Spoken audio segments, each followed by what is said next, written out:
Welcome back to Movie Recaps. Today I will show you a drama film from 2011, titled The Help. Spoilers ahead. Watch out and take care. In Mississippi in 1963, Abilene Clark is telling her story to a writer. She grew up on a plantation already knowing she'd become a maid because her mother and grandmother were maids too. She's looked after 17 white kids in her life while her own child was looked after by someone else, and nowadays she's working for the Leafolt family. The wife, socialite Elizabeth, doesn't pay much attention to her daughter May, so Abilene does most of the raising for 95 cents an hour. This whole book idea starts when Skeeter Phelan returns home after graduating from college. She tried to apply for a job at an important publishing house in New York, but she was told she needed to gain experience first. So now she applies for a position at the local newspaper and is given a job answering cleaning questions in the housewife column for $8 a week. Meanwhile, Abilene tells us about her best friend Minnie Jackson, who works as a maid for the Holbrooks. The wife Hilly leads the women's socialite group and is president of the city's junior league. Recently she's also brought her mother Mrs. Walters to live with her after she became sick. This meant firing her own maid to make room for Minnie because she is the best cook in town and Hilly loves her pies. When Abilene lost her son 4 years ago, Minnie helped her go through it. Today Hilly is the one hosting the bridge club, so Minnie and Abilene get to gossip together in the kitchen while working. Minnie tells Abilene about Hilly's latest offense. She started putting pencil marks on the toilet paper to make sure Minnie isn't using their bathroom. This is why Minnie has started to carry paper of her own. Skeeter has also come to this little gathering and her old friends give her a warm welcome, but the mood becomes awkward when Skeeter mentions she's got a job. She's always been seen as a bit of a weirdo for not getting married. Things get awkward again when Skeeter asks Elizabeth permission to talk to Abilene later so she can help her answer the cleaning questions. This makes her confess she can't do that with her own maid because she quit, which is seen as a bit of a scandal. At that moment, the phone rings and Abilene picks it up. It's Celia Foote, a housewife that has been ostracized by the socialites for having married Hilly's ex Johnny.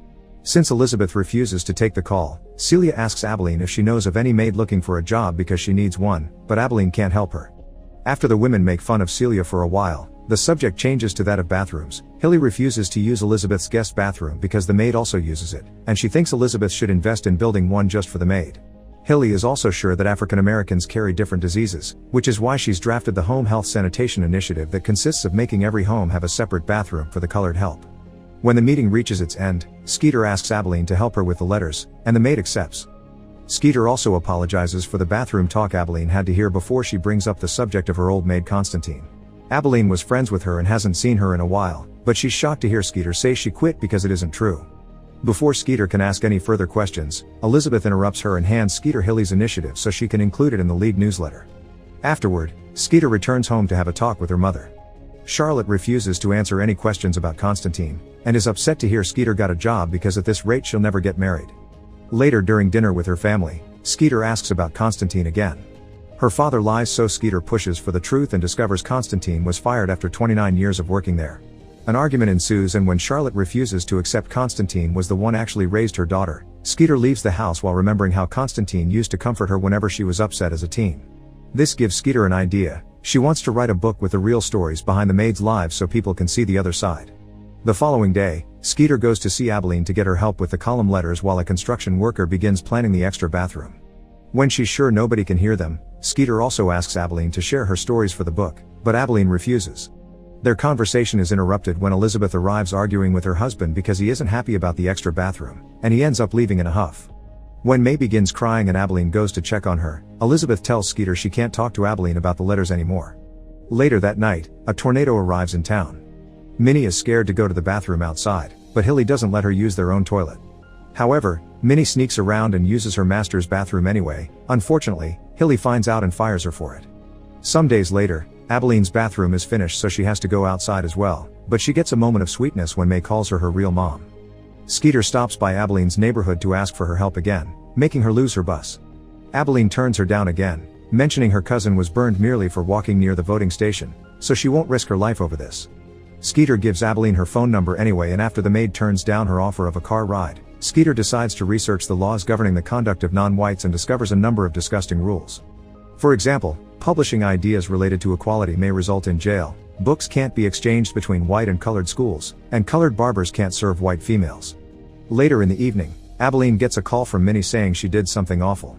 Hilly had told everyone in town that she was a thief, so Minnie got her back with a special pie. She doesn't explain exactly what was so awful about it, but she breaks down in tears because she won't ever get a job again. Their conversation is suddenly interrupted when Minnie's husband comes home and begins beating her up for losing her job. This leaves Abilene thinking about the book, and after hearing her pastor talk about God wanting his people to be courageous, she calls Skeeter to come over and tell her some stories. Skeeter parks far away so the neighbors don't see her car and tells Abilene that she doesn't care if the stories aren't nice towards white people, she wants to publish the truth, taking us back to the beginning of the story. Meanwhile, Hilly's new maid asks for a loan of $75 to send her kids to college, even accepting to work for free for a few days to pay it back. Hilly refuses, saying she's doing her a favor because God doesn't give charity to those who are well. A couple of days later, Minnie's husband makes their daughter quit school to become a maid to help with the bills. Minnie herself spends many days without a job, but Abilene gets an idea. There's one person that couldn't have heard Hilly's lies, and that's Celia. Minnie goes to see her and is welcomed with open arms because Celia is an awful housewife and is desperate for help, especially now that she's pregnant. She'll give Minnie the job if she accepts to keep her presence a secret from Johnny, and Minnie agrees. During the next junior league meeting, Hilly announces her health initiative has been sent to the governor and reminds Skeeter she wants to see it in the newsletter. Skeeter has been trying to avoid publishing it and lies, saying she'll do it soon. The interviews with Abilene continue, now touching on the subject of Elizabeth being an awful mother. Minnie finds them in the middle of it and scolds them for this terrible idea, but it only takes her a few seconds to change her mind. Soon she's sharing all kinds of stories with Skeeter, and promises she'll try to convince other maids to help too. The following Saturday, Hilly introduces Skeeter to Stuart and they go on a double date. Unfortunately, Stuart behaves like a twat, so Skeeter gets angry and leaves the restaurant before even ordering. Meanwhile, Minnie becomes friends with Celia, who treats her with respect and even asks for her company while having lunch. Sometime later, Skeeter gets some news from the editor. Her stories are good, but they need at least a dozen maids to talk if she wants to be published.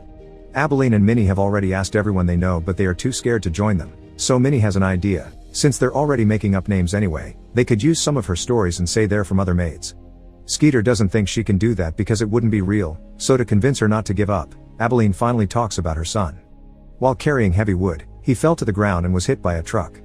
The foreman threw the body on the back of his truck, took him to the colored hospital, dropped the body there, and just honked the horn before leaving. The hospital could do nothing, so Abilene brought him home to die on the couch at the age of 24. The book is Abilene's way to find closure. The next day, Stuart shows up to apologize to Skeeter for his behavior.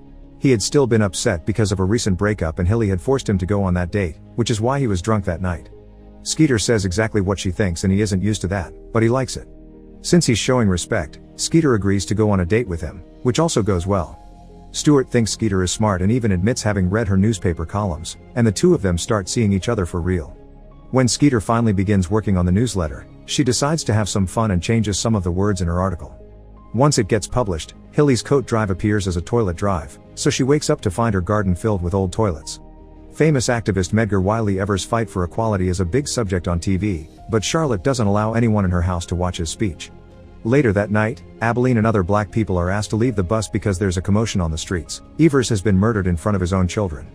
Abilene hides at Minnie's for the night, and while they're now more scared about their book, they agree to be more careful and continue to work on it.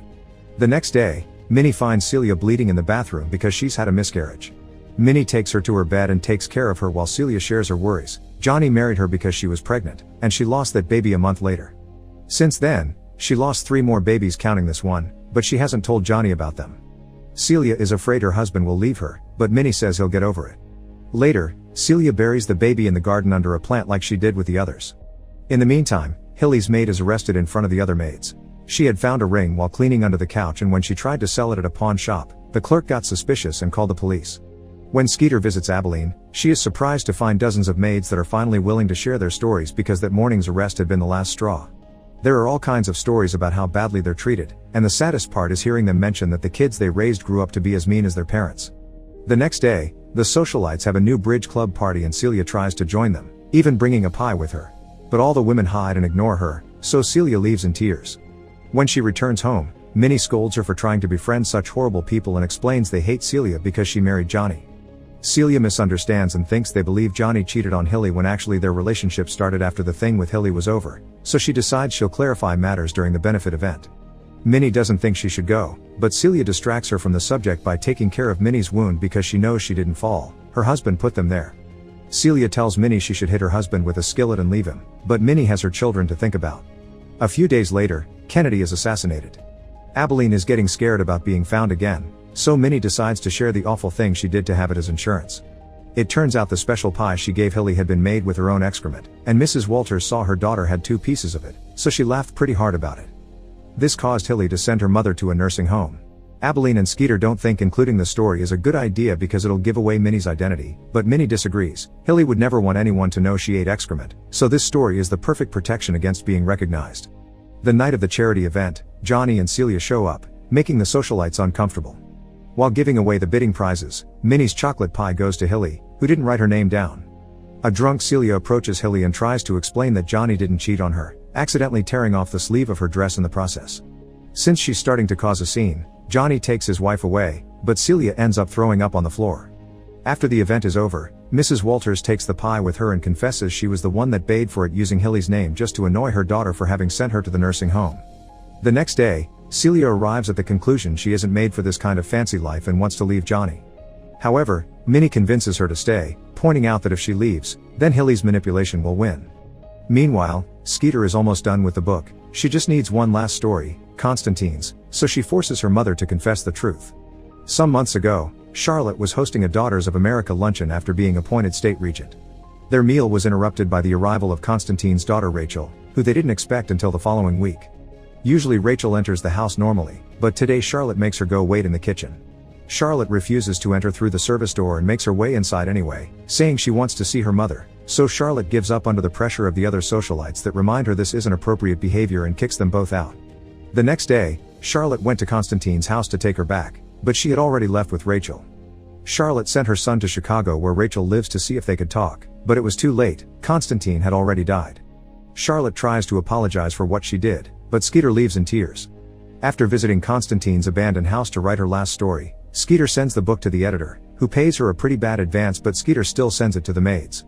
The book is published anonymously and becomes a success. Mrs. Walters even reads it at the nursing home. When she recognizes the pie story, she finds it amusing and calls Hilly to tell her to read it.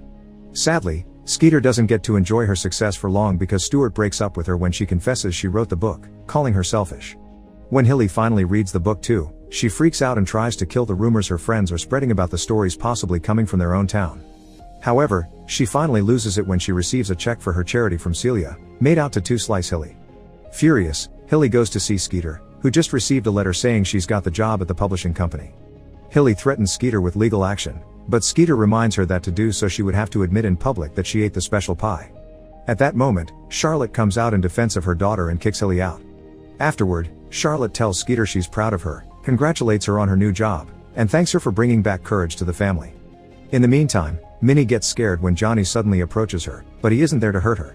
Celia has finally told him about the babies, so Johnny has come to thank Minnie for being there for his wife. He's always known Celia hired help, and since Minnie arrived, Celia has been feeling so much better. Then, Johnny takes Minnie back to the house, where Celia is waiting for them with a meal she prepared on her own.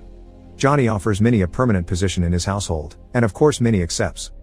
This gives Minnie the strength she needs to finally take her children and leave her violent husband. The next time Abilene and Minnie go to church, they're received with a standing ovation.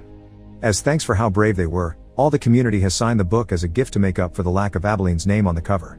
After Mass is over, they take the book to Skeeter so she can see what she's achieved, and Skeeter confesses she doesn't think she should take the job offer in New York because she can't leave Abilene and Minnie alone after the mess she made. However, the maids tell her there is nothing she can do here, so they convince her to leave and get a better life. The following day, Abilene returns from the grocery store to find Hilly telling Elizabeth that she stole some of Hilly's silver cutlery. Obviously, it isn't true, but Elizabeth fires her anyway. When Hilly threatens her with jail if she tries to do something, Abilene calls her a godless woman, making Hilly leave in tears. May tries to stop Abilene from leaving, but this doesn't change Elizabeth's mind and Abilene has to ignore the little girls crying on her way out.